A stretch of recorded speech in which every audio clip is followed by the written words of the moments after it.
Hi నమస్తే, నేను మీ journalist రెహమాని. YSR Congress party అధినేత వైఎస్ జగన్ ప్రాణాలకు ప్రమాదం ఉందా? వైఎస్ జగన్ భద్రతకు లేదా వైఎస్ జగన్ను తుదముట్టించడానికి ఏదైనా కుట్ర జరుగుతుందా అనే అనుమానాలు ఇప్పుడు బలంగా వినిపిస్తున్నాయి.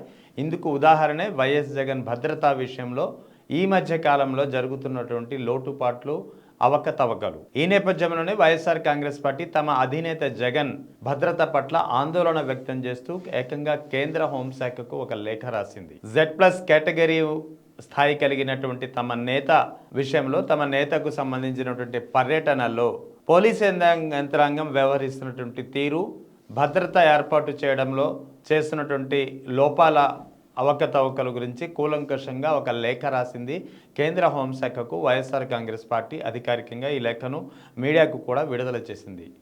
ఈ లేఖలో పేర్కొన్నటువంటి అంశాల పరిశీలిస్తే వైఎస్ఆర్ కాంగ్రెస్ పార్టీలో చాలా కాలంగా, ముఖ్యంగా ఇటీవల కూటమి ప్రభుత్వం అధికారంలోకి వచ్చిన తర్వాత జరిగినటువంటి వివిధ సంఘటనలు, వివిధ పరిణామాలను పరిశీలిస్తే ఖచ్చితంగా ఈ ఆందోళన నిజమే అనే అనుమానం రాకమానదు. వైఎస్ఆర్ కాంగ్రెస్ పార్టీ అధినేత వైఎస్ జగన్ నిస్సందేహంగా ఒక ప్రజాకర్షణ కలిగిన నేత. అందుకే ఈ మధ్యకాలంలో చూస్తున్నాం మనం.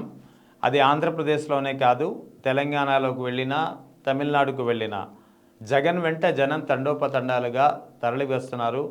జగన్ ఎక్కడికి వెళ్ళినా జనసందోహం భారీగా కనిపిస్తోంది. ఒక ప్రజాకర్షణ బలంగా ఉన్నటువంటి నేత ఎక్కడికి వెళ్ళినా, ఎలాంటి ప్రీ షెడ్యూల్ లేకపోయినా, సడన్గా వెళ్ళిన కార్యక్రమం అయినా సరే జగన్ వెంట పెద్ద ఎత్తున వస్తున్నటువంటి జనం నేపథ్యంలో ఒక ఆందోళన రావడం సహజమే. మరి అటువంటప్పుడు ఒక ప్రజాకర్షణ కలిగినటువంటి మాస్ ఫాలోయింగ్ ఉన్నటువంటి నేత ప్రజల్లోకి వస్తున్నప్పుడు, ఒక పర్యటన చేపట్టినప్పుడు పోలీసులు ఎంత జాగ్రత్తగా ఉండాలి. అందుకే పోలీసుల వైఖరి పట్ల, పోలీసులు వ్యవహరిస్తున్నటువంటి భద్రతా లోపాలు, అవకతవకల పట్ల వైఎస్ఆర్ కాంగ్రెస్ పార్టీ ఆందోళన వ్యక్తం చేస్తూ కేంద్ర హోంశాఖకు ఒక లేఖ రాసింది. ఈ లేఖ చూస్తే జగన్ ప్రాణాలకు ప్రమాదం ఉందా అనే అనుమానాలు రాకమానదు. ముఖ్యంగా ఇష్టానుసారంగా వైఎస్ఆర్ కాంగ్రెస్ పార్టీ అధినేత చేపట్టినటువంటి పర్యటనలో పోలీసులు ఇష్టారాజ్యంగా రూట్ మారుస్తున్నారనేది ప్రధానమైనటువంటి ఒక అంశం.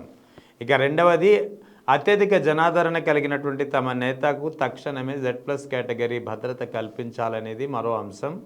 అదేవిధంగా ఇటీవల జరిగినటువంటి పలు పర్యటనల్లో, అంటే పలు సందర్భాల్లో చేపట్టినటువంటి పర్యటనలో ఏర్పడినటువంటి భద్రతా అవకతవకలను కూడా ఈ లేఖ ద్వారా కేంద్ర హోంశాఖకు వివరించింది వైఎస్ఆర్ కాంగ్రెస్ పార్టీ. ఈ నేపథ్యంలో ముఖ్యంగా ఇబ్రహీంపట్నం, ఏదైతే జోగి అంబటి రాంబాబు దాడికి గురయ్యారు, తిరుపతి లడ్డు వ్యవహారంలో జరిగినటువంటి వివాదాల నేపథ్యంలో అంబటి రాంబాబు, జోగి రమేష్లపై టీడీపీ నేతలు పెద్ద ఎత్తున ముఖముడిగా దాడి చేశారు, నీళ్లకు నిప్పంటించినటువంటి పరిస్థితి. సో ఈ క్రమంలో అంబటి రాంబాబు ఇంటిని గుంటూరులో దర్శించారు. ఆ తరువాత ఇబ్రహీంపట్నంలో జోగి రమేష్ ఇంటిని సందర్శించే కార్యక్రమంలో సాధారణంగా తాడేపల్లి నుంచి ఇబ్రహీంపట్నానికి కేవలం 22 కిలోమీటర్ల దూరం. సో 22 కిలోమీటర్ల దూరాన్ని చేరుకోవడానికి పోలీసులు మాత్రం ఏకంగా రూట్ మార్చి ఏకంగా 47 కిలోమీటర్ల రూట్ని ఖరారు చేశారు. ఈ రూట్ కూడా తిరిగి వెళ్ళేటప్పుడు చాలా అవకతవకలు, చాలా ఒక గందరగోళమైన పరిస్థితి ఏర్పడింది అనేది వైఎస్ఆర్ కాంగ్రెస్ పార్టీ ప్రధానంగా చేస్తున్నటువంటి ఒక ఆరోపణ, విమర్శ. సో 22 కిలోమీటర్ల దూరం ఉన్న మార్గాన్ని పక్కన పెట్టి విజయవాడ పోలీస్ కమిషనర్ ఆధ్వర్యంలో 47 కిలోమీటర్ల మార్గాన్ని ఎందుకు ఫిక్స్ చేయాల్సి వచ్చింది? అది కూడా ఒక క్లారిటీ ఉన్నటువంటి ఒక రీజన్ ఉంటే పర్లేదు, కానీ ఎటువంటి స్పష్టమైన కారణం లేకుండానే ఈ పరిస్థితికి వచ్చింది పోలీస్ యంత్రాంగం, ముఖ్యంగా విజయవాడ పోలీస్ కమిషనర్ అనేది వైఎస్ఆర్ కాంగ్రెస్ పార్టీ కేంద్ర హోంశాఖకు రాసిన లేఖలో వివరించింది. ముఖ్యంగా అధికారులు సూచించిన మార్గాన్ని అనుసరించిన తిరుగు ప్రయాణంలో మరింత గందరగోళ పరిస్థితి ఎదురైందంటూ వివరించింది.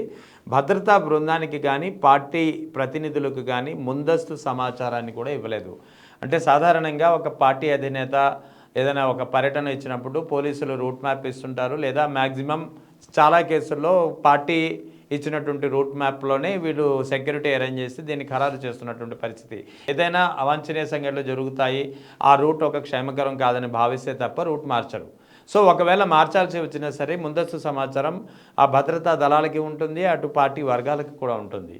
కానీ ఇక్కడ ఇబ్రహీంపట్నం రూట్ పర్యటన సందర్భంగా పోలీసులు రూట్ మార్చినప్పుడు 22 కిలోమీటర్ల దూరం ఉన్నటువంటి రూట్ను 47 కిలోమీటర్లకు మార్చినప్పుడు, అంటే వేరే రూట్కి డైవర్ట్ చేసినప్పుడు అటు భద్రతా వర్గాలకు కానీ, ఇటు పోలీసులకు కానీ, ఇటు పార్టీ వర్గాలకు కానీ ఎటువంటి సమాచారాన్ని ఇవ్వలేదు పోలీసులు.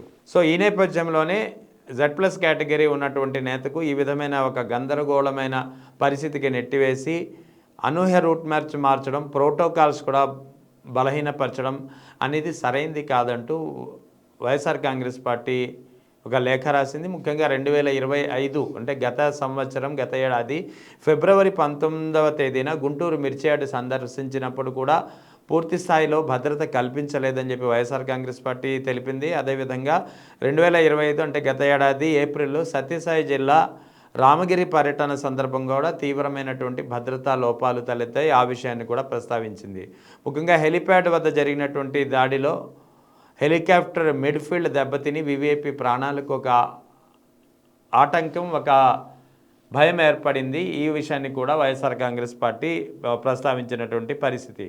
సో ఓవరాల్గా Z+ కేటగిరీ ఉన్నటువంటి నేతపై పెద్ద ఎత్తున మాస్ ఫాలోయింగ్ ఉన్నటువంటి నేత పర్యటన విషయంలో పెద్ద ఎత్తున అవకతవకలు, భద్రతాపరమైనటువంటి లోటుపాట్లు జరుగుతున్నాయని వైఎస్ఆర్ కాంగ్రెస్ పార్టీ కేంద్ర హోంశాఖకు లేఖ రాయడమే కాకుండా Z+ కేటగిరీ విషయంలో తక్షణం చర్యలు తీసుకోవాలని చెప్పి విజ్ఞప్తి చేసింది. ఇక ముఖ్యంగా రాష్ట్రంలోని ఏపీ పోలీసు వ్యవహరిస్తున్నటువంటి తీరు, ప్రభుత్వ వైఖరిని పెద్ద ఎత్తున ఈ విధంగా విమర్శించింది.